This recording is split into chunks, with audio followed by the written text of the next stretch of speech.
juntos. Efésios 1, versículo 7.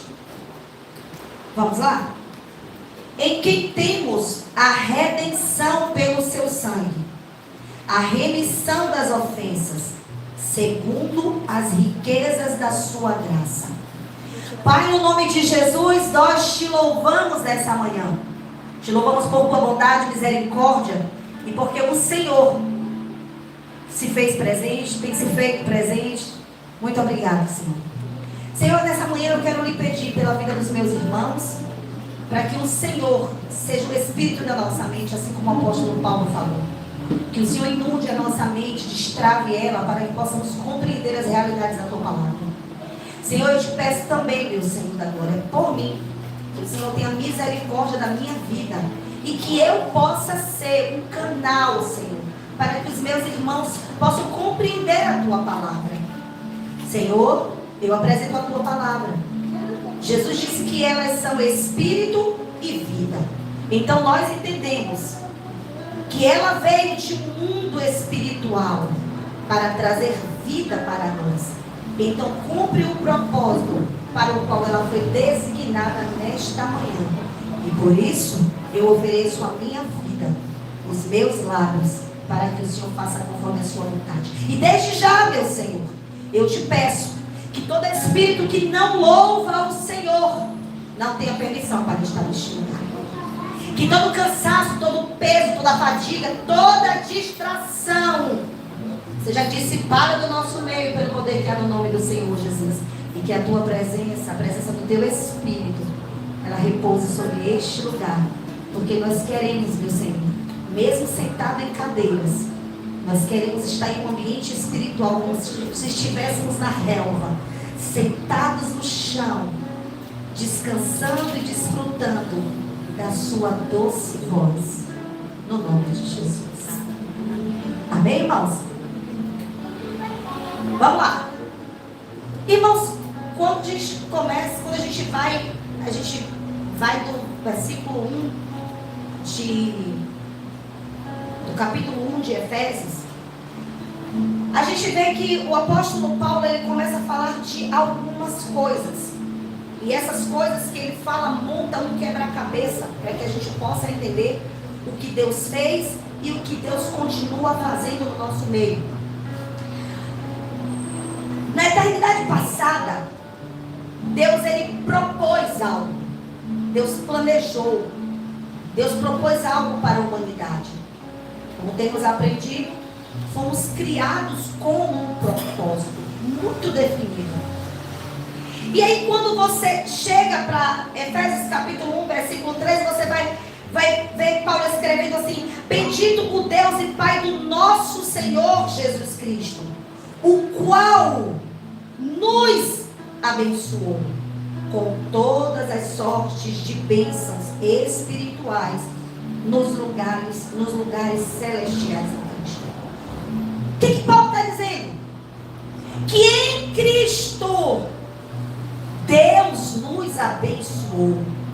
Então, nós podemos compreender que Deus primeiro abençoa.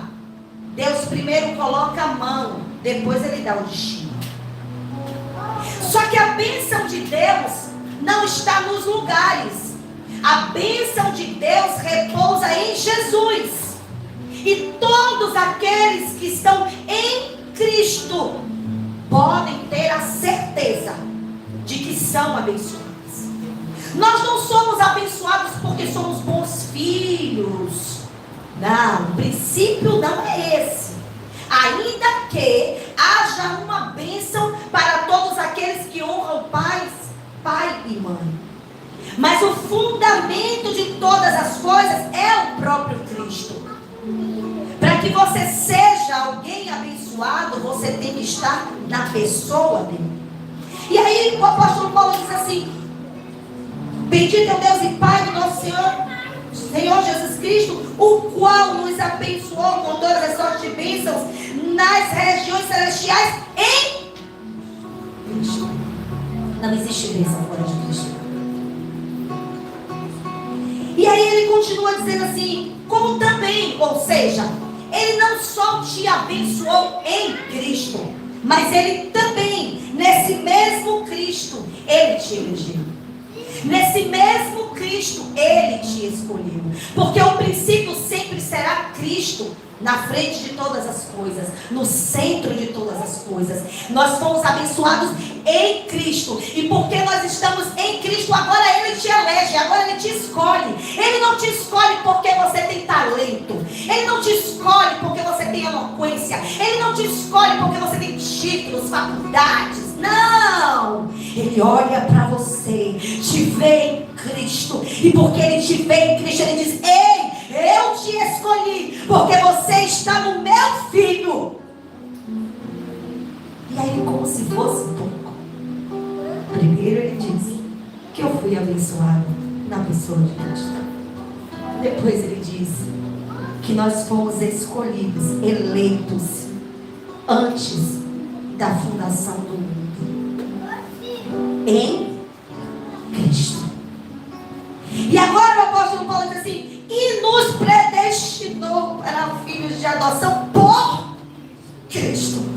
Ah, meu irmão, você foi abençoado em Cristo, você foi escolhido em Cristo, e você foi marcado antecipadamente para ser filho de Deus por causa de Cristo. Então o que é que Paulo está dizendo para esta igreja, para esses novos convertidos em Éfeso? Ele está dizendo: a base e o fundamento de todas as coisas para a vida de vocês é Cristo.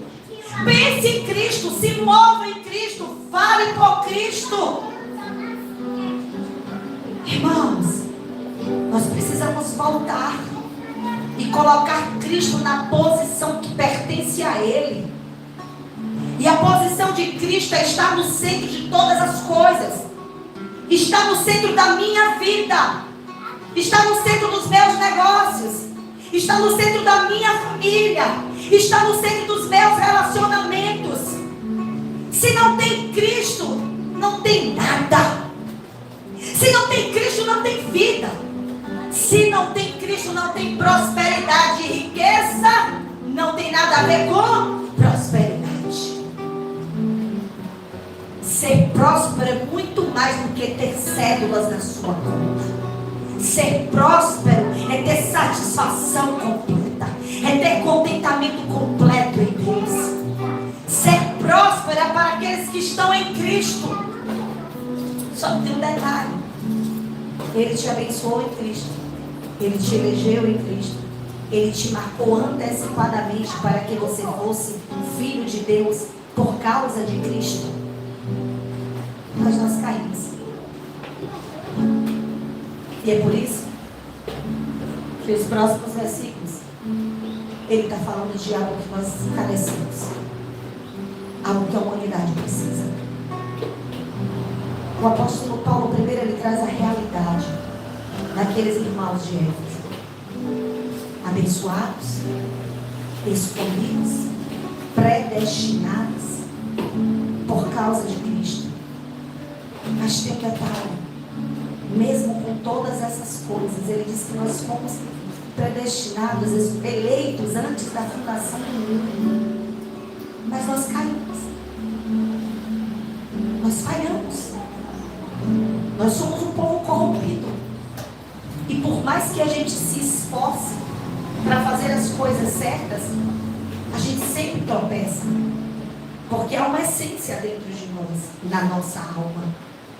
Porque o nosso espírito ele foi regenerado a partir do momento que o espírito de vida ele entrou no nosso espírito. Mas a nossa alma ela está passando por um processo de transformação. A nossa alma é caída. A nossa alma deseja aquilo que é ruim. A nossa alma ela sempre está tendendo a fazer coisas que desagradam a Deus. E agora o apóstolo Paulo está dizendo: mesmo com tudo isso, mesmo com esta marca, mesmo com esta escolha, mesmo sendo predestinados para filhos benditos, vocês caíram. Todos nós caímos. E porque nós caímos, Nós precisamos de um redentor. E porque o homem se corrompeu, ele necessita do redentor. E aí, o apóstolo Paulo diz: em quem temos a redenção pelo sangue, a remissão das ofensas segundo as riquezas da sua graça. Ei, deixa eu lhe dizer, nem tudo está perdido. Porque mesmo que você tenha caído, mesmo que você tenha falhado, mesmo que você seja alguém corrompido pelo mundo, eu quero lhe dizer que nós temos um antídoto. E o antídoto é o sangue de Jesus. Paulo está dizendo: você foi projetado para ser algo maravilhoso. Você foi projetado, a sua identidade original é de filho. Mesmo que o quadro esteja borrado, mesmo que o adversário tente mostrar que você não é, eu estou lhe dizendo: você é. Você é um escolhido. Você foi predestinado para vencer por Cristo. E se você ainda anda, cabe a redundância, em uma vida desproporcional, disfuncional dentro do reino de Deus, hoje nós estamos nos reunindo porque eu tenho um antídoto para o veneno da serpente. E o antídoto é uma coisa chamada sangue do Cordeiro. E é por causa desse sangue derramado que nós temos a redenção. Só que eu fui observar o termo que Paulo usa para a palavra redenção comunica muito mais do que aquilo que nós conseguimos compreender na nossa mente natural. E Paulo diz que nós fomos apolitroses. Coloca aí a casa. O termo que Paulo usa em grego para redenção é apolitroses. E apolitroses é muito mais do que pagar o preço por um resgate. E eu fiquei sem compreender por que o apóstolo Paulo não usou uma palavra grega chamada lutron. Apolitrose. Paulo poderia ter utilizado lutron, porque lutron aponta para uma moeda que é paga, um preço que é pago por um resgate. O que Paulo estava querendo que os irmãos em Éfeso entendessem?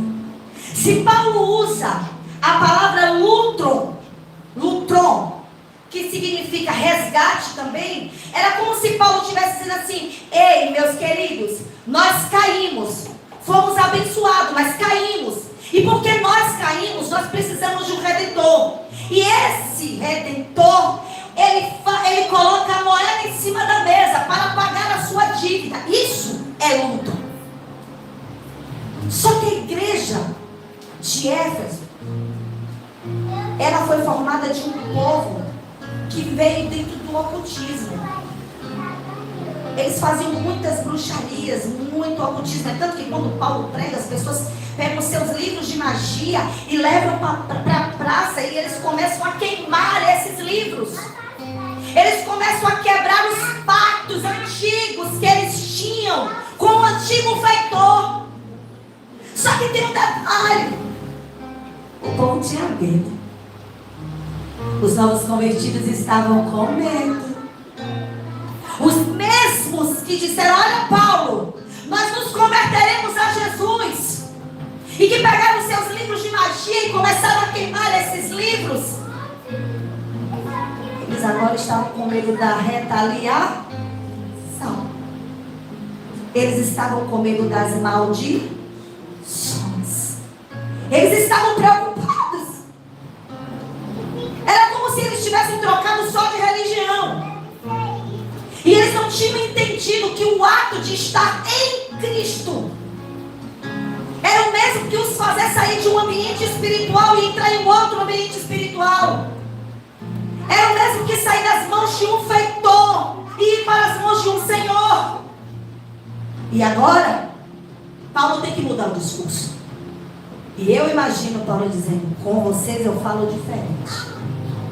Eu não vou dizer a vocês que o Senhor fez a redenção usando a palavra luto, porque não é somente por conta de um preço que foi pago.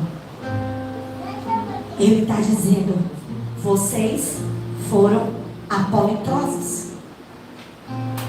Enquanto o povo estava com medo, enquanto o povo estava desesperado, com medo das maldições hereditárias, com medo das palavras de maldição, disso, daquilo outro, com medo de ser perseguido por algum espírito, Paulo agora tem que chamar essas pessoas e dizer: ei, entenda, vocês foram apolitrosos.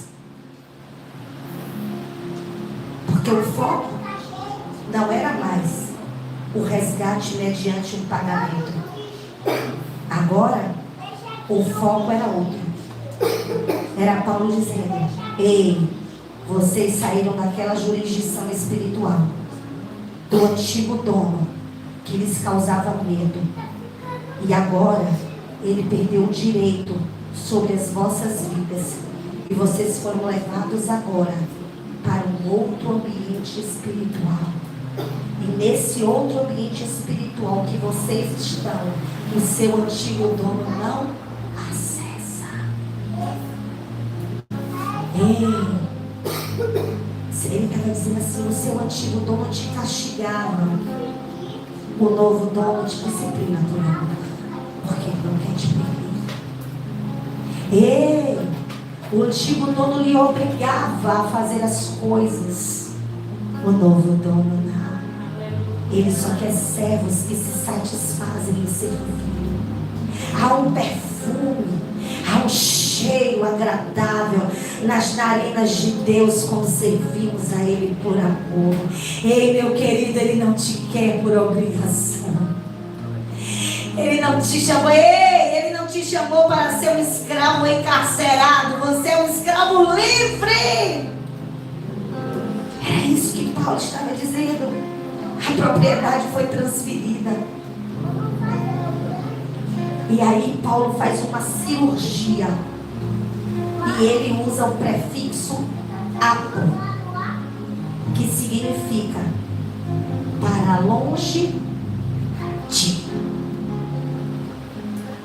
Ao invés de usar lutron, que é pagamento mediante uma moeda, um preço, ele usa apolitrosos. E quando ele usa o prefixo apo, ele dá ênfase àquilo que ele está dizendo. Ele está dizendo assim: vocês não entenderam. O preço foi pago, mas você foi arrancado e lançado para longe. E entre o seu antigo feitor e o seu dono existe um abismo muito grande de separação, e ele não pode te alcançar. Paulo está dizendo: não se preocupe, porque você foi lançado para longe. Você está bem longe desse ambiente de maldição. Você está bem longe desse ambiente de trevas. Você está bem longe desse ambiente de escassez. Porque a moeda que foi utilizada foi o sangue. Essa moeda é valiosa.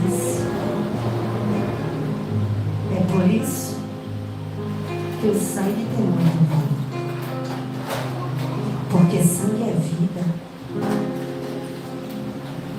E do sangue que você experimenta, flui vida dentro de você. Hoje, você foi chamado para participar desta mesa. Porque essa mesa comunica a vida. E se tem vida, tem transformação. E se tem vida, tem abundância de Deus. E se tem vida, tem renovo. E se tem vida, tem transbordo. Ei, meu querido, olhe para o seu irmão e diz: acorde, meu irmão. Olhe para ele e fala: olhe para ele e diga: saia agora desse ambiente espiritual de medo. Deus não lhe deu espírito de medo, mas de ousadia em Cristo Jesus. Não há nenhum jugo, não há nenhum peso, não há nenhuma maldição, porque o maior está convosco. Ele vem como valente e terrível, e tropeçarão todos os seus adversários. Mas você precisa estar em Cristo. Retaliação não existe para quem está em Cristo. Porque se você me disser que existe, você está colocando o seu Senhor em pé de igualdade com as trevas. Porque na lei de Talião é olho por olho, dente por dente. Mas o nosso Senhor, Ele é superior a qualquer coisa e a qualquer outra. E esse mesmo Senhor te arrancou com mão forte e poderosa. E não lhe colocou de lado. Ele te arrancou com o seu poder. E te lançou fora para um ambiente espiritual, onde as trevas não têm acesso. Eles podem até tentar, mas você está guardado e muito bem escondido, debaixo de uma sombra, onde o sol escaldante do deserto não pode lhe quentar. Olhe para o seu irmão e diga: meu irmão, você foi comprado com preço de sangue. E o inimigo não tem mais direito de reter a sua identidade. Quando Paulo está falando para aqueles irmãos a respeito da bênção, da eleição e da predestinação, ele estava resgatando a identidade daquele povo. Primeiro ele estava dizendo: eu vou ensinar a você quem vocês são. Antes de dizer a você que você caiu, eu preciso lhe dizer quem você é em Deus. O problema é que a gente só fica na parte do apontar o outro. E a gente esquece de dizer ao outro quem ele é em Deus. E Paulo, sabiamente, cheio do Espírito de Deus, ele faz um resgate de identidade. Ele reposiciona o homem sem esconder a realidade dele. Ele diz quem você é. Você é filho. Você é abençoado. E você é marcado. E todos aqueles que foram marcados serão encontrados. Ei, não adianta se esconder. Porque se está marcado, Ele conhece. Se está marcado. Irmãos, a marca é para que você não tenha como se esconder no meio da multidão. Porque quando o Espírito te vê, ele vai dizer assim: olha a marca da identificação ali. Aquele ali tem dono, mesmo que tenha caído. Aquele ali tem dono, mesmo que seja um corrupto. Ele tem a marca do sangue. E todos aqueles que têm a marca do sangue serão perseguidos pela graça de Deus. E que bom, porque serão alcançados para retornarem ao propósito eterno de Deus. Olhe para o seu irmão e diga: meu irmão, não aceite o cativeiro. Mas para que você viva a realidade, você precisa crer. Porque sem crer, você pode ouvir 10 vezes eu falar a mesma coisa.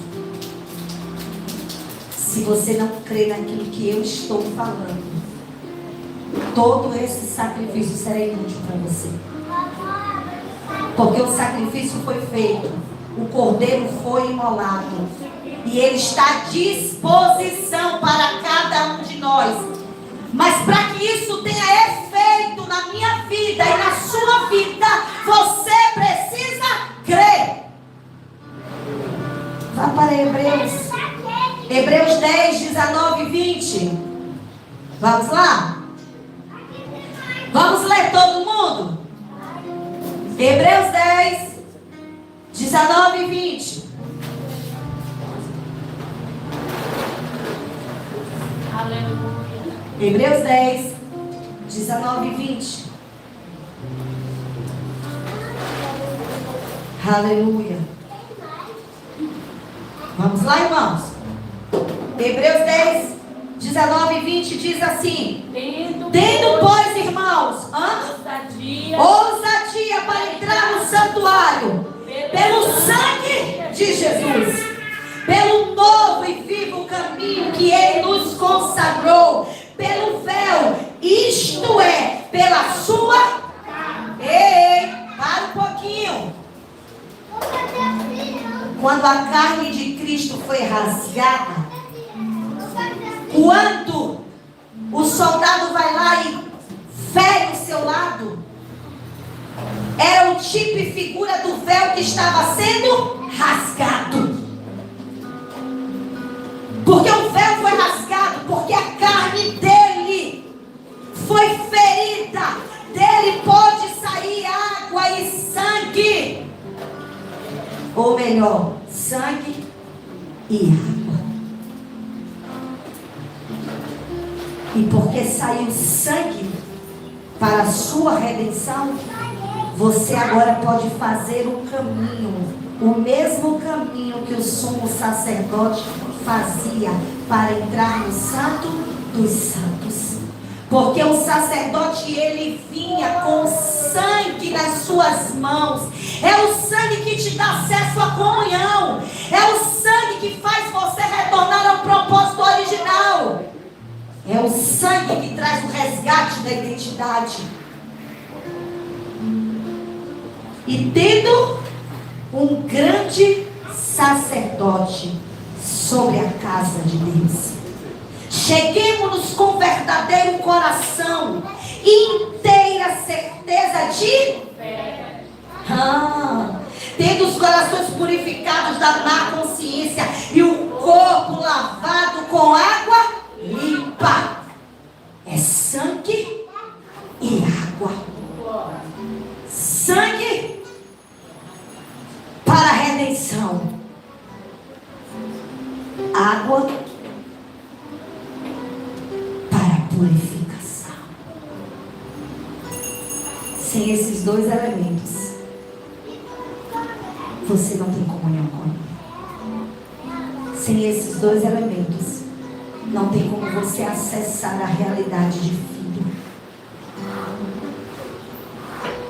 Só que quando você participa do sangue do Cordeiro e se apropria dele, aí é sua realidade real. Vá para Apocalipse, eu já estou encerrando, 7, 14 e 17. Apocalipse 7, 14 e 17. Vamos lá, irmãos, todos? E eu disse-lhe: Senhor, tu sabes. E ele disse-lhe: estes são os que vieram e lavaram as suas e branquearam no sangue do Cordeiro. Ei, continua. Por isso estão. Calma. Esses são aqueles que vieram da grande... É o remanescente que ficou na grande tribulação. Mas ainda há esperança. Mesmo para os que ficarem. Aí a visão é esses que estão vindo aí. São o remanescente. Aqueles que vieram da grande tribulação. Mas tem um detalhe.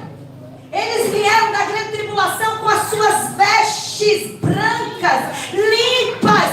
E o sangue purificador foi que fez a limpeza das vestes. Aleluia. Vamos para o próximo versículo? Por isso, porque as suas vestes estão limpas pelo sangue do Cordeiro, estão diante do trono de Deus, e o servem de dia e de noite no seu templo. E aquele que está sentado sobre o trono os cobrirá com a sua sombra. Ei, tem muita gente que quer servir com a roupa suja. Tem muita gente que quer servir de qualquer jeito. Porque tem voz bonita, porque fala muito bem, porque tem muito conhecimento disso ou daquilo. Mas não basta ter talento, viu, meu irmão? Tem que estar com a veste lavada no sangue do Cordeiro. Tem que passar pelo sangue. Tem que ser purificado pelo sangue. Para que possa servir no templo do Senhor. Para que possa ser sacerdote de Deus. Para que possa estar diante dele. Vamos lá, irmãos. É até o 17. Nunca mais terão fome, nunca mais terão sede, nem sol, nem calor algum cairá sobre eles. é a provisão completa, é a satisfação perfeita. Se você é uma pessoa insatisfeita, eu te convido a se apropriar do sangue do Cordeiro, lavar as suas vestes, e nada vai lhe faltar. Vamos lá. 17.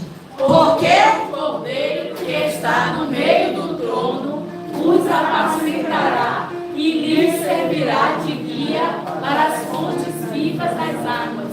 E Deus limpará seus olhos toda a alma.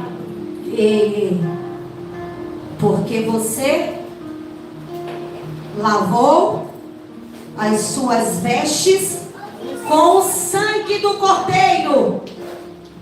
Sangue e nada. É de verdade. Porque você se apropriou do sangue. Teve comunhão por meio do sangue. Lavou as suas vestes no sangue. Agora, você pode voltar e beber da fonte da água. Porque você está lavado com sangue. O Senhor tem uma promessa para você. Meu irmão, não venha ceiar para cumprir um ritual. Porque os rituais ficaram na antiga aliança. Agora é a realidade de todas as coisas. E a realidade é sangue. Aleluia. Sangue para a redenção. Sangue que me purifica. Sangue que dá acesso ao novo caminho. Sangue que me habilita para servir a Ele em integridade.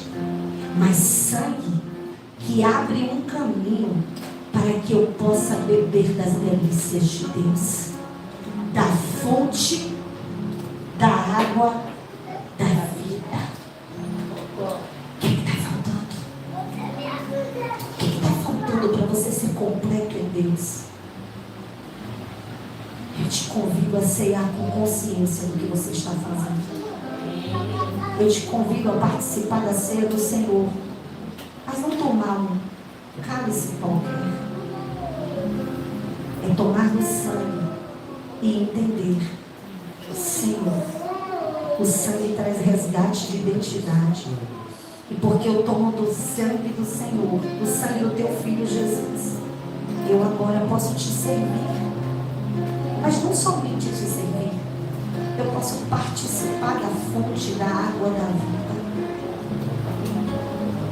Apocalipse 22, 14.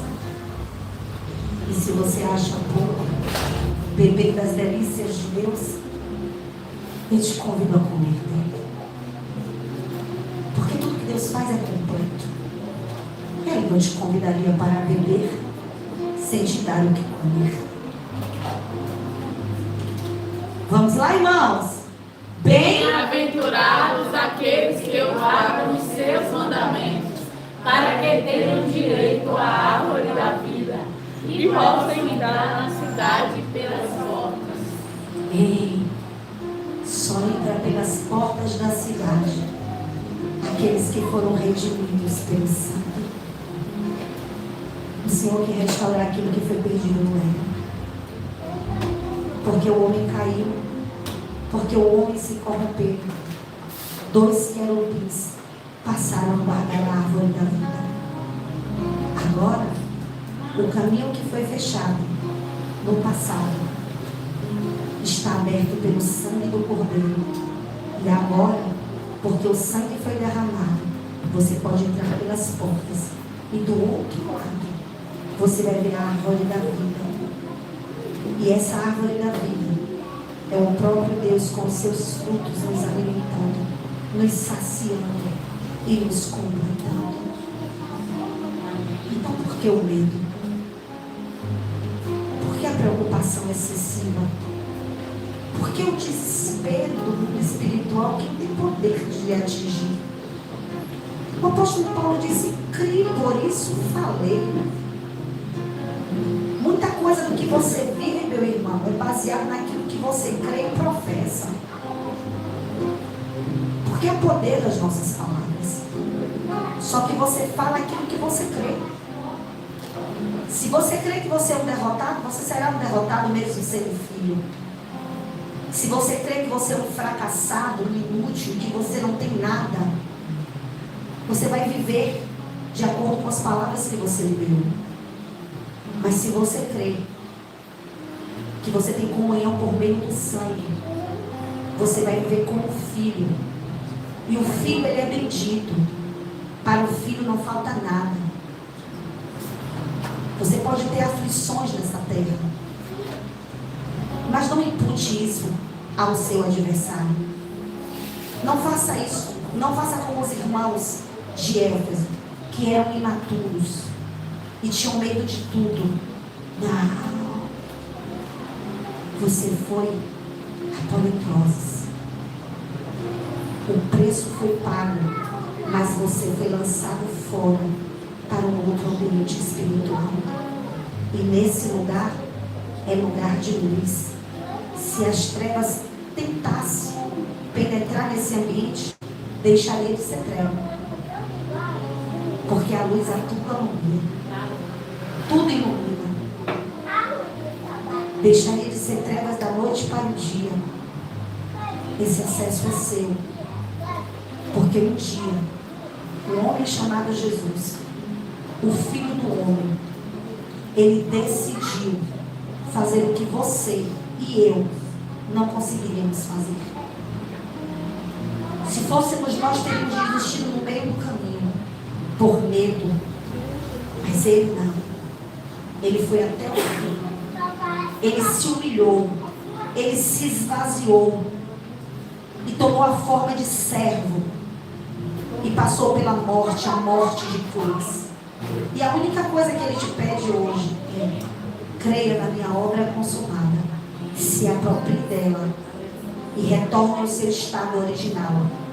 Daqueles que foram abençoados, escolhidos e predestinados para viverem conforme os filhos de Deus.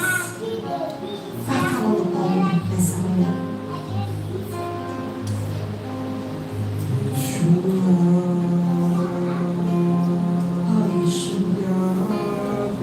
teu Espírito nos convença desta manhã de quem o Senhor é e de quem somos em Ti.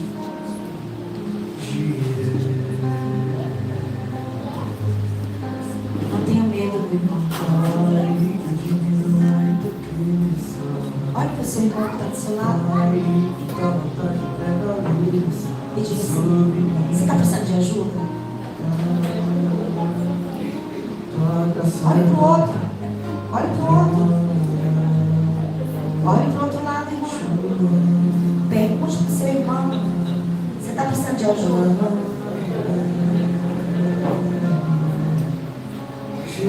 Estenda as mãos para os seus irmãos. Abençoe eles. E declare vida sobre eles. Por meio do sangue de Jesus.